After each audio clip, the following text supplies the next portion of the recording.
আগামী ৩ বছর নন ইউরোপীয় দেশ থেকে শ্রমিক নেয়ার পরিকল্পনা করছে ইতালি সরকার। বিভিন্ন সেক্টর, সিজনাল ও নন সিজনাল ভিসায় বাংলাদেশ থেকে জনশক্তি রপ্তানির সুযোগ পাচ্ছে। শ্রমিক ঘাটতি মেটাতে নতুন করে ২০২৮ সাল পর্যন্ত বিদেশি কর্মী নেয়ার পরিকল্পনা হাতে নিয়েছে ইতালি সরকার। বিভিন্ন অঞ্চলের চাহিদা অনুযায়ী ঠিক করা হবে কোটা, যার মাধ্যমে ইতালিতে নন ইউরোপীয় কর্মীরা নিশ্চিত করতে পারবেন কর্মসংস্থান। বিস্তারিত দেখুন ডেস্ক রিপোর্টে।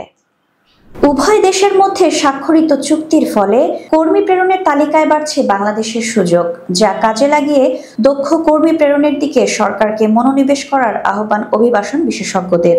প্রবাসীদের ধারণা, পরিকল্পনা বাস্তবায়নে ইতালির শ্রমবাজারে প্রবেশের সুযোগ পাবে বাংলাদেশ। প্রবাসী বাংলাদেশিদের মধ্যে একজন বলেন, ইতালিতে শ্রমিক নিয়ে আসার যে পরিকল্পনা সরকার করছে সেটির বাস্তবায়ন হলে অবৈধভাবে ইতালিতে প্রবেশের প্রবণতা কমে যাবে এবং বৈধভাবে ইতালিতে আসার জন্য তারা আগ্রহী হবেন।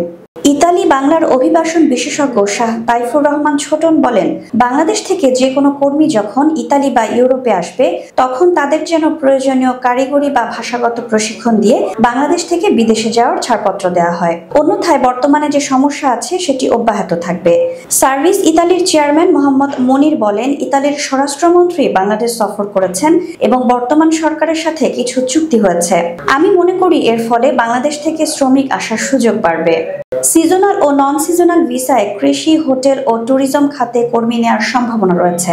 পাশাপাশি অগ্রাধিকার পাবেন বাড়ির সহায়ক সহ নির্মাণ খাতের শ্রমিক। ইতালি সরকারের নীতি অনুযায়ী সতর্কতা ও প্রতারণা রোধে বাড়ানো হবে অ্যান্টি ফ্রড চেক। ফলে বাংলাদেশিদের জন্য প্রতারণা চক্রের প্রভাবের পাশাপাশি কমবে ভোগান্তি। বড় হবে শ্রমবাজার, বাড়বে রেমিটেন্স প্রবাহ, এমনটাই মনে করছেন সংশ্লিষ্টরা।